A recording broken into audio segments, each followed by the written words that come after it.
How dare you behave like that when I'm begging like this? You should just keep quiet and listen to me. The person who said this to me was my husband, George, whom I always thought was on my side. We worked together and saved up to build a new house. Unexpectedly, George's parents also moved into our new home. I tried my best to ensure that the whole family could live together harmoniously, but I was treated harshly by my in-laws, felt my limit, and sought support from my husband. My name is Emily. I got married at 27 and work part-time at a supermarket. George is 3 years older than me and does not have a large income, but he works hard every day. Ever since we got married 7 years ago, we had a dream of building a new house. George is a typical office worker, and since I'm a part-timer, our combined income only allows us to save a little at a time. Still, we managed to save a certain amount from our monthly salaries and consulted with real estate agents numerous times about whether we could get a mortgage approved. After many trials and efforts, we recently finally started to see concrete progress towards getting a mortgage approved. It seems like the discussions about the mortgage are progressing smoothly, and it's time to carefully decide on the details of the house's interior and design. Yes, we need to think about the children's room and plan the layout of the kitchen and living room. My husband and I were filled with excitement as we imagined our life in the new home together. I'm really looking forward to starting our new life. As we had these conversations, our plan for the new house gradually took shape. The sense of achievement and joy we felt during this process was indescribable. While the house was being built, George and I visited the construction site together numerous times to check on the progress. The time spent discussing whether to get new furniture and appliances for the new house and exploring various options was exciting. Hey, how about we take this opportunity to move into the new house and get a bigger refrigerator? If our family grows in the future, we might need a larger, family-sized fridge. That's true. Our family structure might change, and a bigger fridge would be better. We began considering buying a refrigerator with more functional space in anticipation of a growing family. That's right. And I've been thinking about the children's room. Is it too early to prepare a baby bed and toys? What do you think? My husband and I discussed our future family plans and preparations for the children's room. It might be a bit early, but it's not bad to prepare systematically. For now, we could keep the children's room as an empty space and start preparing when necessary. Indeed, there's no need to rush decisions. How about we visit a nearby electronics store tomorrow and take our time to look at various products? Yes, that's a wonderful idea. Let's discuss and carefully choose what we need and what's best for us. As we engaged in these pleasant conversations, it felt like time flew by, and before we knew it, our long-awaited home was finally completed. That day, we stood in front of our splendid new home, filled with hope for the future and the happy days to come, contemplating the infinite possibilities it offered. While talking to the real estate agent, a moving truck from a delivery company suddenly stopped in front of our new home. We went to greet them, but were surprised by who stepped out. It was George's parents, my in-laws. Why were they here? Perhaps they had planned a special surprise, and while I was momentarily confused, I looked at George's expression. He approached his parents with a warm smile. He must have known in advance that they were coming. Feeling a bit perplexed, I gently asked George about the situation. George, if you knew your parents were coming, it would have been nice to tell me in advance. I was really surprised. George, looking somewhat apologetic, replied calmly, "Sorry, Emily, I completely forgot to mention it. But now that we'll be living together, I think it's good for us to be more open and not too reserved with each other." What are you saying? Surely, you don't mean we'll be living together with your parents? I must have forgotten to mention it. They're just leaving their stuff today and will come to stay with us in 3 days. Let's go and greet them together. Wait, I didn't hear about this. This is our house, isn't it? Why would you make such an important decision on your own? I'm really sorry. But for now, my parents are waiting, so let's at least go greet them. Even though George urged me to greet my in-laws, I was still in shock after hearing the news, and their words didn't sink in. My in-laws spoke to me with a big grin on their face, but I couldn't comprehend the reason behind it. George, Emily, congratulations. What a wonderful home you have. Yes, it's exciting to think about living together. Did you already know you were going to live with us starting today? I would have appreciated even a word of consultation with me beforehand, I asked quietly but with clear dissatisfaction. Emily, they came all the way here to celebrate our new home. What's the point of bringing that up now? We no longer have the option of not living together, so we have to accept it and move forward, George said, trying to reason with me gently. I was not informed until this moment that my in-laws had canceled their previous living arrangements as our house plan progressed. Faced with the fact that they were now homeless, I lost my words to argue. While I was still in shock, everyone entered the new house, and the conversation about room assignments began. I intend to give this room to my parents. What do you think? George showed us into the room we had planned for our future child. Wait a minute, George, are you serious? This is the room we agreed to make into a nursery after so many discussions. I couldn't hide my anger. That's right, Emily. But after talking to my parents, we decided they would use this room, George explained calmly. Why would you make such an important decision without consulting me? I said, outraged. I'm sorry, Emily. From now on, we'll make sure to discuss important matters with the whole family. Please forgive us just this time. I'm truly sorry. My in-laws apologized, and I was left speechless. 3 days passed, and my in-laws actually moved in. Despite my deep distrust of my husband and in-laws, I realized it was too late and reluctantly started life together. This new life was a series of difficulties. My in-laws did not help with any housework. When I returned home from work, they were relaxing in the living room watching TV. The house was always a mess. Cooking, cleaning, and laundry were all my responsibilities. Even with chores for 2, it was challenging, but for 4, it was overwhelming. Emily, there's a pile of laundry to do, so please take care of it today. And when you hang the clothes, make sure to smooth out the wrinkles. Emily, it would be helpful if you could prepare dinner and the bath earlier. I want to bathe by 6 p.m., and I prefer the food to be a bit saltier. Faced with such detailed requests daily, I endured the first week. But the thought of this continuing made me unable to bear it any longer, and I decided to have a serious talk with my in-laws. Father, Mother, I have something to discuss with you. I'm questioning why all the housework is left to me. I have a job too, and I would like my husband to share some of the chores. If you have time since you're retired, could you please help with some housework? What are you saying? Housework is the wife's duty, and it's unacceptable to talk to your in-laws that way. I used to handle all the household chores myself, so it's just natural we expect you to do all the housework too. Overwhelmed by their strong tone, I couldn't respond. That night, after my husband returned home, I talked to him about what had happened. Today, I suggested that your parents help with some of the chores, but it upset them greatly. Honestly, handling chores for 4 people is really tough. I need your help. Are you serious? Considering the hours and income we bring in, it's only natural for you to handle the chores. How could you push them onto my parents? Use this opportunity to learn the basics of housework from my mom. The moment I heard my husband's words, I strongly felt that I had no allies in this family. That's when I decided to leave the house. The next day, on my day off, I planned to leave before dawn and packed everything overnight. In the morning, I went to the living room to talk to my husband, and all 3 of them were already gathered there. I took this opportunity to express my decision to them.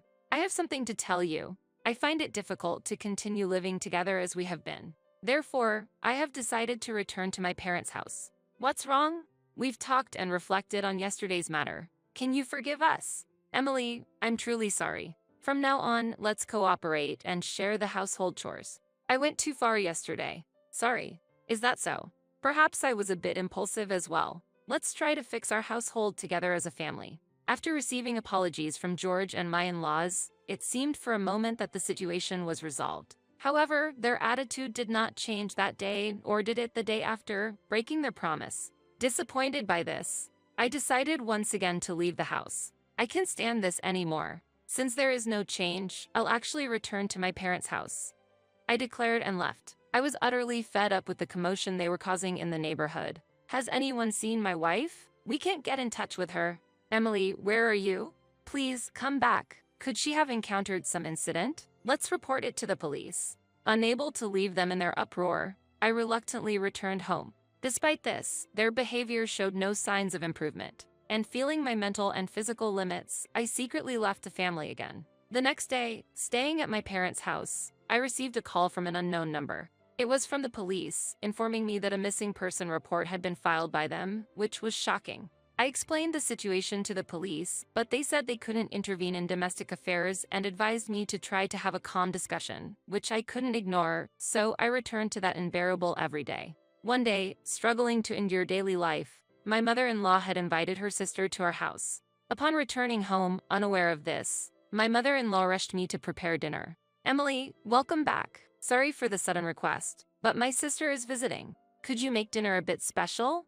She's expecting something different from our usual menu. I'm unprepared for this sudden request. If you had informed me earlier. Enough with the excuses.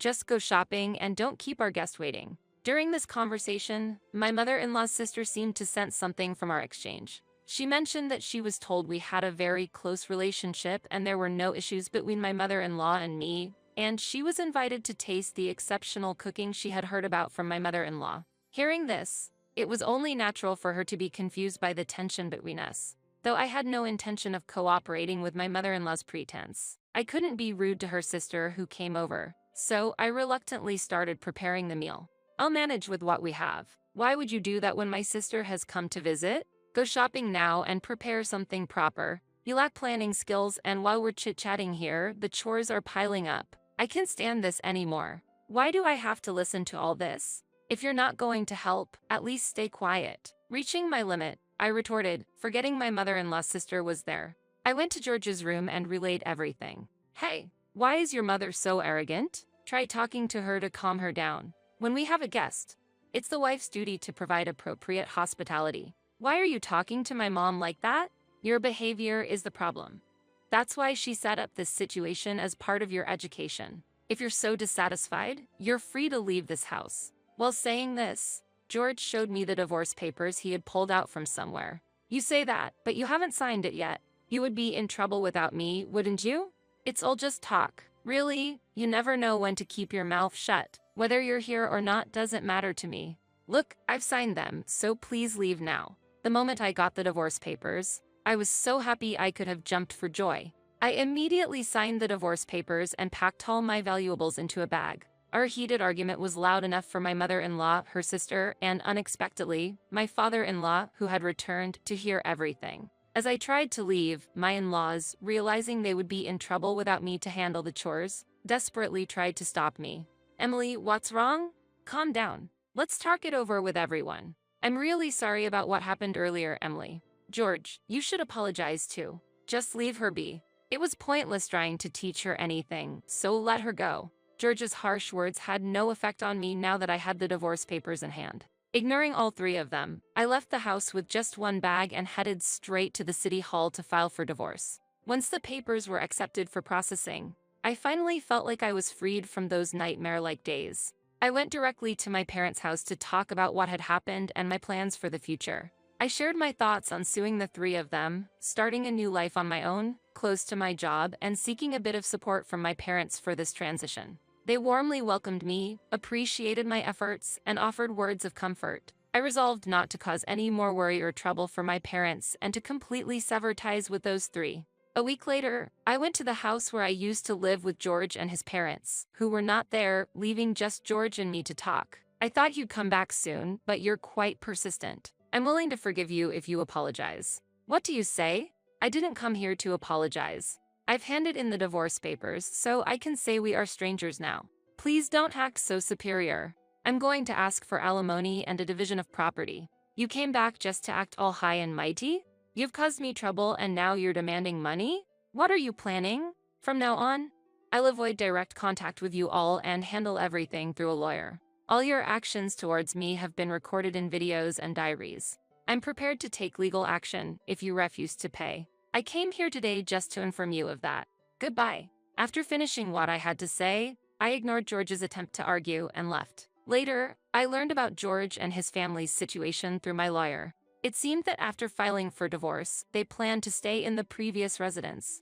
But that plan fell through due to the significant mortgage on the newly built house. George owned the house, and during our life together, George's salary went towards daily expenses, while my salary was allocated to the mortgage and other expenses. After I left, their financial situation worsened. George sought support from his parents, who had sold their previous home, but it seemed they did not use the proceeds for living expenses. Their spending vastly exceeded expectations, with expensive cars, brand bags, and frequent golf outings, resulting in almost no funds left. As a result, George struggled with the monthly mortgage payments. After receiving several reminders from the real estate agent, George, after consulting with his lawyer, decided to sell the newly built house to repay the mortgage. However, the house sale process did not go smoothly. After I left, the house became a mess, resulting in widespread dirt and damage, with tobacco odors and stains, requiring significant cleaning costs. The house was eventually sold, but the amount was significantly lower than expected. With the remaining mortgage debt and the alimony payments to me, George ended up with a substantial debt. Hearing this from the lawyer and learning that George and his parents were trying to make ends meet in a cheap apartment, I felt a moment of sympathy but quickly dismissed it. Considering their past actions, I felt this was only natural considering how they treated me. Once the alimony payments were completed, I planned to completely cut ties with them. However, one day George unexpectedly showed up at my apartment where I was living alone. Despite changing my contact information and not sharing my address, he managed to find me. How did you find out my address? I haven't told anyone. I tracked you down using your workplace as a starting point. I really needed to talk to you. What? That's really creepy. I have nothing more to discuss with you.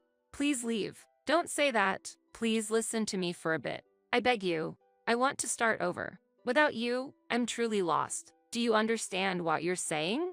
Who would want to get remarried with you? Leave now. Please. You're the only one we can rely on now. George then shared his current dire situation with me. He had accumulated a huge debt due to the mortgage and the alimony he owed me. That stress led him to gambling and drinking, increasing his debts even further. His attitude, seeking my sympathy, made it clear that he was trying to use me, and I felt no compassion for them, so I decided to send him away immediately. I understand the situation, but I have no intention of supporting you. Please leave. I'm begging like this, and you still won't help. You're pretending to be humble now, but in reality, you're just trying to use me, right?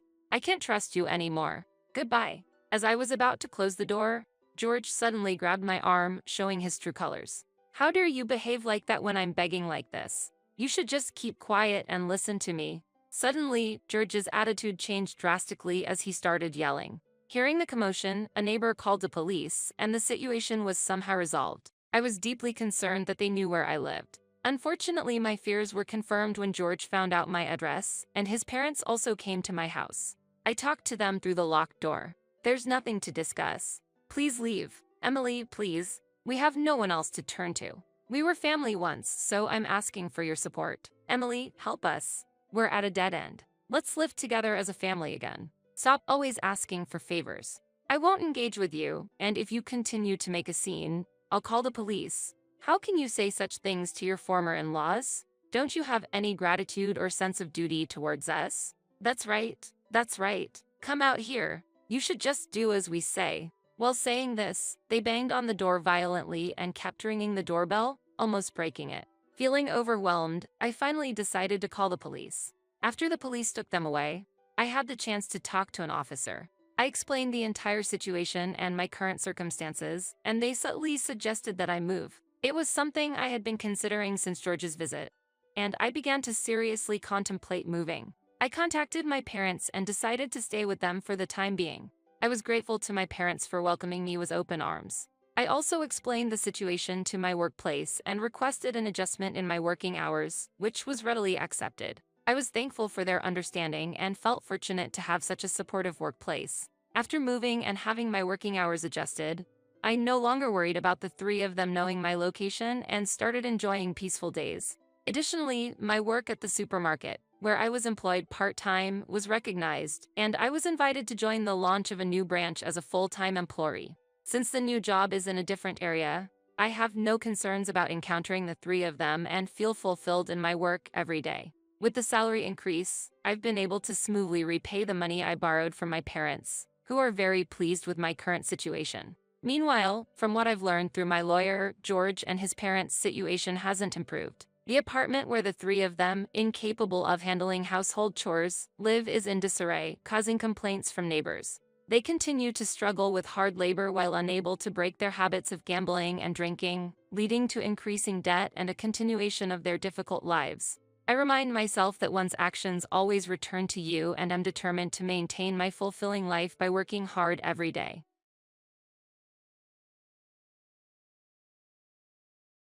Can you go back to your parents' home?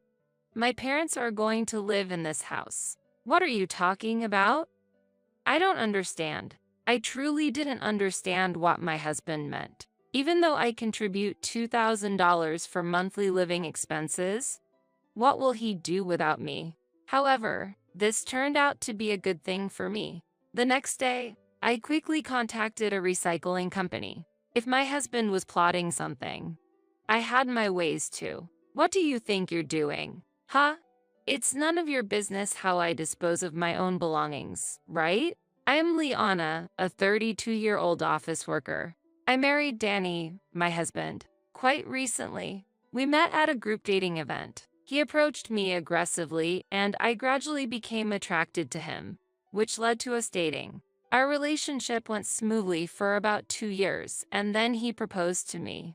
As I was in my early 30s and hoping to marry, I was very happy when he proposed. I immediately said yes, and we decided to get married. Then we quickly planned to greet each other's parents. When I introduced him to my parents, they were relieved to see he was a decent office worker. Please take good care of our daughter. Yes, I will definitely make her happy. I was happy when he said that confidently. He was fun and considerate, so I thought our married life would be enjoyable. After that, we went to greet his parents. I don't want to remember much about that day. Right from the introduction, his parents didn't seem impressed. Nice to meet you. I'm Liana. Danny, welcome back. It must have been tough walking in the heat, right? I have some cold drinks prepared. Sit down and drink. Oh, I didn't realize you brought a friend, haha. Mom, I brought Liana, my fiancé, today. Oh, sorry, haha. You're so lucky to marry Danny. His mother suddenly said that.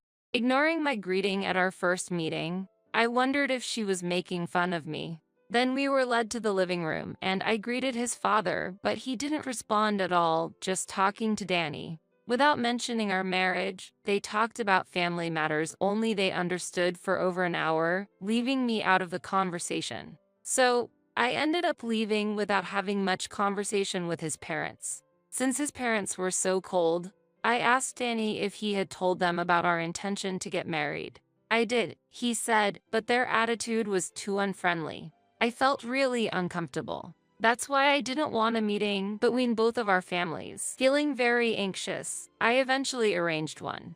I had already warned my parents about his parents. Thanks to that, my parents managed the conversation well. His parents were still unfriendly, but my parents asked questions that drew them out, praising their answers, which seemed to put them in a better mood, and they became more talkative. As a result, the first meeting over a meal ended pleasantly, and I felt relieved. I was truly grateful to my parents for trying so hard for their daughter. Later on, we had our wedding without any issues and finished our honeymoon, starting our life together. We submitted our marriage registration, and we officially became husband and wife. Then, our married life began. Even the trivial things in married life felt enjoyable. Since we hadn't lived together before marriage, everything was fresh. I felt enveloped in happiness every day. I'm home. Welcome back. I made dinner. Oh, what's on the menu today? It's your favorite, Danny. It's steak. Steak. Awesome. I'll get changed and come right away. We enjoyed our married life every day. Although both of us were working, Danny sometimes cooks simple meals, which I appreciated. I had often heard that wives usually bear the brunt of household chores after marriage, but thankfully, that wasn't the case for me. I felt really glad to have married him. That was how we were living a happy married life. However, about a year after marriage, Danny's attitude changed drastically and became cold. At first, I didn't notice, but our conversations began to dwindle. Today, something happened at work. Are you listening to me? I guess so. What kind of response is that? Indeed, Danny completely ignored my stories, and our conversations gradually faded. During meals, he hardly spoke, and the silence grew. Then, perhaps frustrated with this situation, Danny started working overtime more often and returned home considerably late. He also began to go out for drinks more often, coming home drunk. I couldn't understand why our relationship had suddenly deteriorated. Had I done something to upset Danny? Or had his feelings for me cooled off just after a year? Thus, my days were filled with anxiety and confusion. Danny was coming home late, and we hardly had any proper conversations. I wondered if our relationship would continue to deteriorate and lead to divorce. Amidst these thoughts, one day, he suddenly said to me, "Hey, how about we go out to eat somewhere today?" What happened all of a sudden? No, I was just thinking we haven't really had a good talk recently. Work has been busy, and I've been feeling down. Sorry for being cold. Danny apologized like that. It's okay. Well, I was quite worried, but I forgive you since you apologized. Thank you. I'll be more careful from now on. I was happy that Danny apologized. If things had remained in a bad state, we might have ended up divorcing. That day, we went to a restaurant and enjoyed delicious food and drinks. We had a great time talking about various things, just like before we were married. I thought we might be able to enjoy a happy married life like before. After that, Danny started valuing our time together, and it felt like we went back to our old days. He came home early, and our conversations during meals were enjoyable. So, I was completely reassured. In the midst of those days, Danny made a suggestion. There's a new apartment building coming up that seems convenient for commuting and has a lovely interior. How about moving there? He said that and showed me the brochure for the property. Indeed, it was a very nice place, as Danny described. At that time, we lived in the apartment I used to live in alone. The commute from the apartment was all right, and it was spacious enough for two. Our home appliances were relatively new, so we decided to start our married life in this apartment. However, now that it's been about a year and a half since we got married, it might be time to consider moving, especially if we plan to have a family in the future. The rent for the apartment Danny suggested is $1,400 per month. It's quite expensive, but if we each contribute $700 and save on groceries, we should be able to afford it. I agreed with Danny's proposal and hurried the contract procedures. A few months later, we moved into the completed apartment. It was spacious with many rooms, beautiful, and seemed very comfortable to live in. Danny really liked it and seemed satisfied. It was an extremely comfortable and pleasant place. Equipped with a complete kitchen, I could enjoy cooking every day. Danny and I were spending joyful time together in our new home. However, about a month later, something bothered me. Hey Danny, about this month's rent, your part hasn't been deposited into our joint account, right? Really? Oh, I thought I had transferred it. There's a deadline for payment, so please transfer it soon. Sorry, I thought I had already transferred it and ended up spending on other things. Can you cover this month for me? I'll pay it back soon, sorry. Please make it quick. I paid the full rent from my salary then. It was the first time I saw Danny not keeping such a promise, so I thought he would pay me back soon. However, after 2, then 3 weeks passed. Danny still hadn't paid me back, and it was already time for the next rent payment. Hey, you haven't paid me back for last month's rent yet. Do I have to pay the full $1,400 this month? That's unreasonable. But we agreed to split the rent each month. Well, we made a promise, but it's not easy, right? No, it's a promise, so don't make excuses and just keep it. I'm working hard every day, so don't be so harsh. Working hard? If he was working hard, he should cooperate in paying the rent for us as a couple. Then, can you set aside the rent from your salary in advance? All right. I wonder if he really understood. My trust in Danny dropped significantly. Besides, I was paying for all living expenses, including food and utilities. I was saving as much as possible. So even with rent, the total came to about $2,000. But it's hard to pay all that with just my salary. However, Danny never paid the rent again. It turned out he only paid for the first month after we moved. One day, something unforgivable happened. It was on my holiday when Danny was out for work, and I was cleaning the house. As I was vacuuming around the house, I found something in Danny's room. Did he have luxury brand clothes? Danny had bought luxury brand clothes without my knowledge. Clothes he had never worn in front of me. So, I didn't even know he had bought them. But what upset me the most was that he bought such expensive items while not paying the rent or living expenses. As soon as Danny came home, I confronted him. Hey, what is this? It's my clothes. What's the problem? Why are you buying luxury brand clothes? Why not? I can buy whatever I want with my salary. Yes, you can.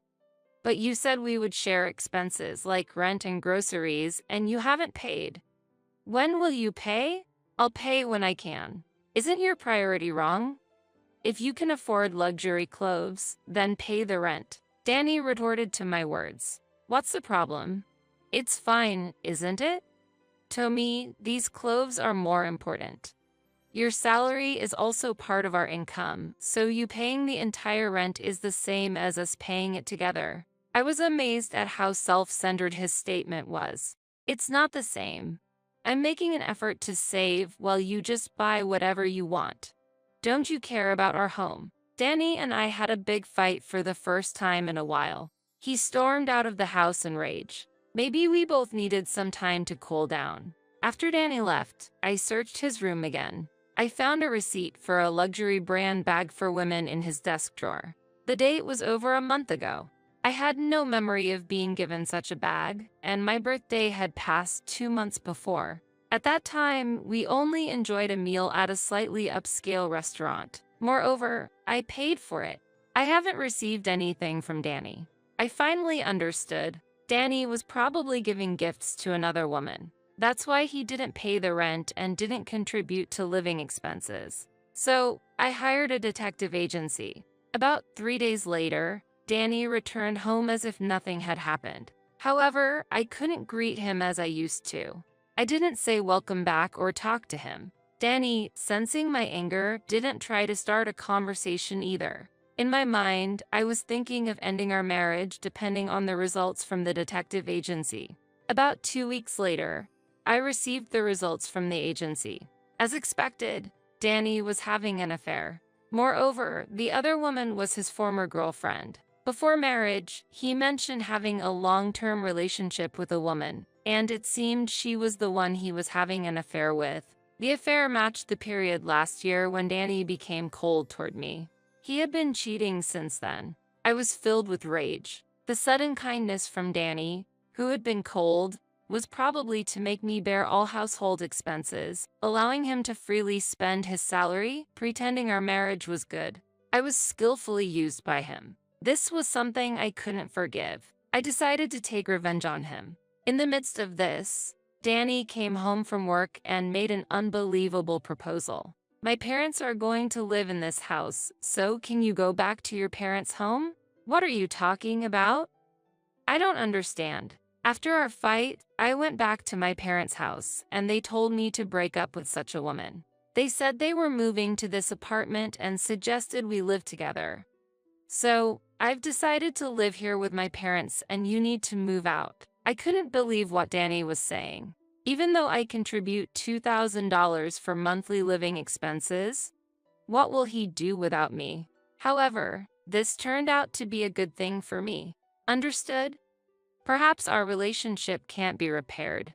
If that's the case, I'll leave. When I said that, Danny laughed happily and said, I'll come back after you leave, and left. The next day, I quickly contacted a recycling company. Since he was plotting something, I had my ways too. A few days later, I had the recycling company assess all the furniture and appliances and sold everything. It turned out to be an unexpected windfall of hundreds of dollars.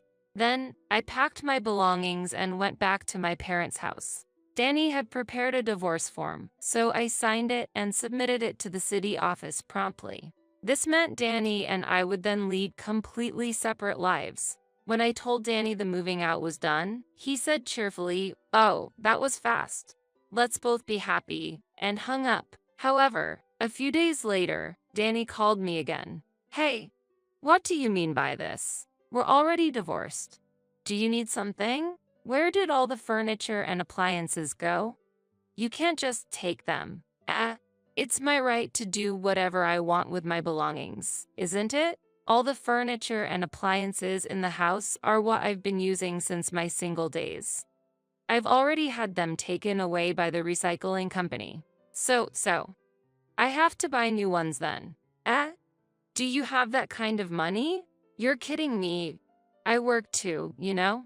Well, but that apartment costs $1,400 per month in rent, right? Plus, living expenses for 3 adults will be around $2,200 to $2,300 a month.